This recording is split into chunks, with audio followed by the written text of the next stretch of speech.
Inaapila ng COMELEC sa PNP na suspendin muna ngayong election period ang isinasagawa nitong Oplan Katok o pagbabahay-bahay sa mga individual na nagmamay-ari ng baril. Ang tugon ng pambansang pulisya sa pagtutok ni June Veneracion. Ako, po. Saan kayo po ba si... Oplan Katok ang tawag dito. Sa ilalim ng matagal ng operation plan, binibisita ng mga pulis ang mga gun owner na expired ang rehistro para pakiusapan na magpa-renew. Nakatarni po yung baril niya, sir. Nakatarni.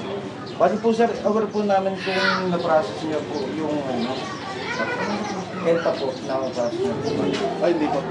Ang mga kinakatok ay mga nasa listahan ng PNP Firearms and Explosives Unit ng mga individual na expired ang gun registration. Pwede, sir, pa-receive na lang po ako dito, sir.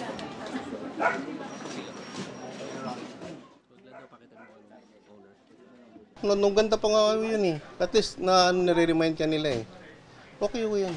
Mas gusto ko pa ngayon, nakakapagtanong pa ako sa kanila. Walang takot? Bakit ito?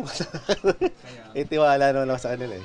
Sa pagsasagawa ng Oplan Katok, dalawa yung mahigpit na bilin sa mga pulis na magsasagawa nito. Unang-una, bawal silang pumasok sa loob ng bahay.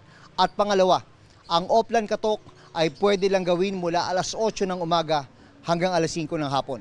Pero ngayong election period, umaapila ang COMELEC sa PNP bilang deputized agency nito na suspendihin muna ang Oplan Katok dahil baka magamit daw itong panakot. Ito po'y para maiwasan ng kahit na anong issue ng natatakot ang mga botante o nagagamit itong Oplan Katok para sa advantage ng ilang politiko, ilang kandidato, ilang incumbents. If there's a need, we will be forced to even set aside the judgment of a deputized agency. Nanindigan ng PNP na hindi ititigil ang Oplan Katok pero handa raw silang makipagdialogo sa COMELEC. Mahigit 600,000 na notices pa raw ang kailangang isilbi sa mga nagmamay-ari ng mga baril na paso ang rehistro. Of course po, diretso po yung ating trabaho po yan. It's not prohibited by the election kasi trabaho po talaga ng pulis po namin talagang to locate mga firearms and to account all our firearms. Sa Martes ng susunod na linggo, nakatakda ang pulong ng mga opisyal ng PNP at COMELEC para maresolba ang gusot kaugnay ng Oplan Katok. Open po tayo sa dialogue with the COMELEC to again explain to them kung ano ba yung nature and even extent and limitation nitong Oplan Katok po.